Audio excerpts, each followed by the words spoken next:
आप सभी को मेरा नमस्कार। वर्तमान में कोरोना महामारी को दृष्टिगत रखते हुए छत्तीसगढ़ विधिक सेवा प्राधिकरण के द्वारा जारी दिशा निर्देश के अनुसार हम आपके साथ तकनीकी माध्यम से environmental laws relating to constitutional provisions के बारे में जानकारी साझा करेंगे। सर्वप्रथम हम ये जानने की कोशिश करते हैं कि पर्यावरण है क्या। आसान शब्दों में कहूँ तो पर्यावरण जीव जंतु पशु पक्षी वन वृक्ष इन सभी को एक शब्दों में लेके आया जाए तो वह पर्यावरण है। हम मनुष्य भी इस पर्यावरण का एक हिस्सा है, इसलिए हमारा कर्तव्य बनता है कि हम उसकी रक्षा करें। भारत में पर्यावरण संरक्षण का इतिहास बहुत ही पुराना है।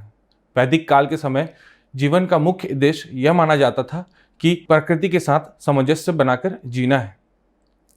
यह माना जाता है कि आदिवासी जनजाति प्रकृति की पूरा पूजा आराधना करते हैं, इसलिए उसका संरक्षण भी करते हैं।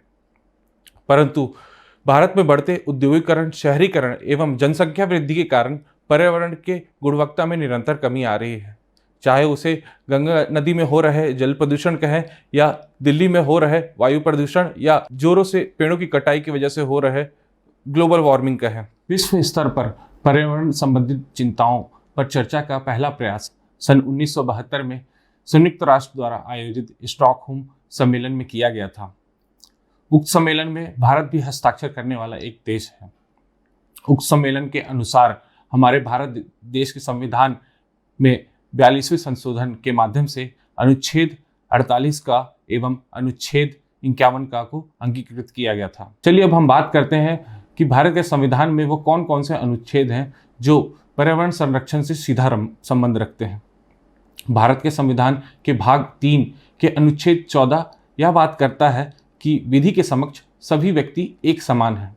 मतलब विधि के दृष्टिकोण से सभी व्यक्ति को एक ही समान देखा जाएगा। उसी तरह विधि के समक्ष सभी व्यक्तियों का स्वच्छ पर्यावरण को उपभोग करने का समान अधिकार है। अनुच्छेद 21 जो कि प्राण एवं दैहिक स्वतंत्रता के बारे में बात करता है। मतलब किसी भी व्यक्ति को उसके प्राण एवं दैहिक स्वतंत्रता से वंचित नहीं किया जा सकता। उसी तरह संपूर्ण स्वच्छ पर्यावरण को अनुच्छेद 21 के अंतर्गत पाया गया था।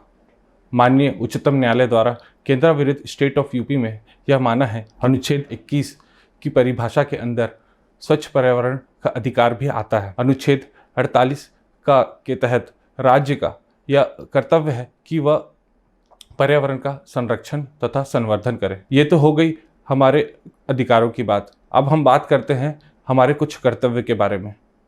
अनुच्छेद 51 के तहत हर नागरिक का यह कर्तव्य है कि वह पर्यावरण का संरक्षण तथा संवर्धन करे। इसके अतिरिक्त मैं आपको अनुच्छेद 32 एवं अनुच्छेद 226 के बारे में बताना चाहूँगा।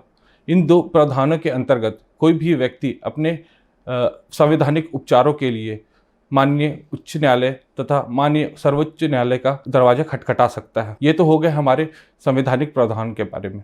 अब आइए हम बात करते हैं ऐसे कौन कौन से कानून हैं जो सीधा संबंध पर्यावरण संरक्षण से रखते हैं, जो निम्न प्रकार से हैं।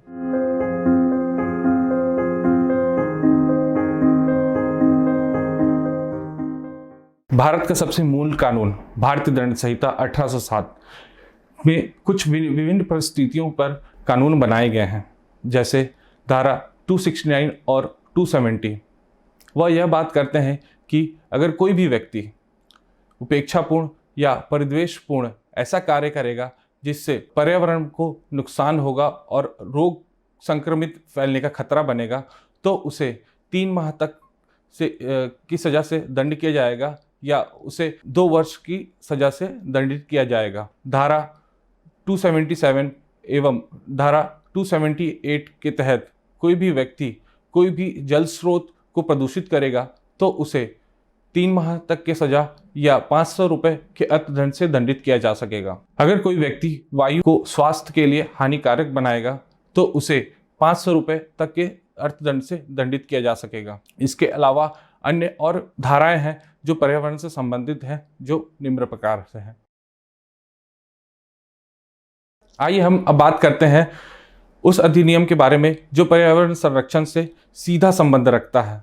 पर्यावरण संरक्षण अधिनियम 1986 सन 1972 में हुए स्टॉकहोम सम्मेलन के तहत इस अधिनियम को बनाया गया था। धारा 15 के तहत कोई भी व्यक्ति अगर शासन द्वारा बनाए गए कानून, आदेश या निर्देश का उल्लंघन करता है तो उसे 5 साल तक की सजा दी जा सकती है या 1 लाख रुपए तक के जुर्माना से दंडित किया जा सकता है। धारा 16 के तहत प्रदूषण फैलाने वाला अगर कोई कंपनी है तो उसे उसके इंचार्ज या उसके कार्यभार में सम्मिलित व्यक्तियों को इसी तरह की सजा दी जा सकती है। आइए अब हम बात करते हैं एनजीटी के बारे में, नेशनल ग्रीन ट्रिब्यूनल के बारे में।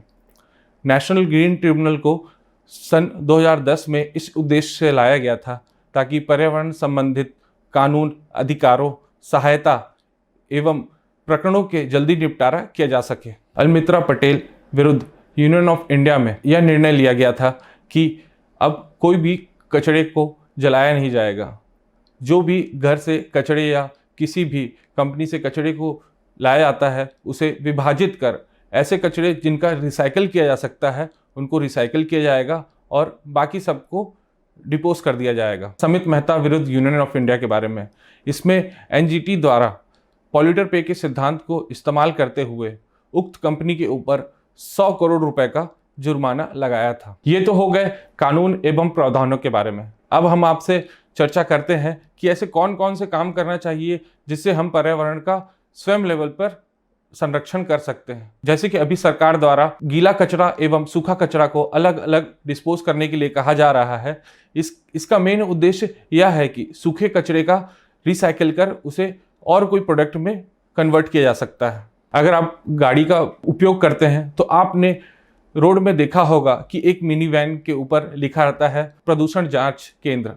आप सभी अपने गाड़ियों का उस केंद्र में नाम मात्र का सिर्फ जांच ना कराएं, मगर उसे थोड़ा सीरियस लें, क्योंकि उससे एक जहरीला गैस पर्यावरण में आता है जिससे ओजोन लेयर को नुकसान पहुंचता है। तो ये रही विभिन्न बातें जिससे हम अपने लेवल पर पर्यावरण का संरक्षण कर सकते हैं। अब मैं आपको बताना चाहूँगा ऐसे कौन कौन से स्कीम भारत सरकार द्वारा चलाई जा रही हैं जिससे पर्यावरण संरक्षण की ओर एक कदम बढ़ाया जा रहा है। जैसे प्लास्टिक बैन और स्वच्छ भारत अभियान, जिससे हम अपने लोकेलिटी में खुद साफ सफाई कर या फिर नगर निगम या म्यूनसिपालिटी को सहायता कर सकते हैं। इसके अलावा अभी विभिन्न कार्यक्रमों में गुलदस्ता की जगह अब पेड़ पौधे दिए जाते हैं, जिससे हर व्यक्ति उन पेड़ पौधों को अपने गार्डन या खेत में लगाकर पर्यावरण को एक योगदान प्रदान कर सकता है।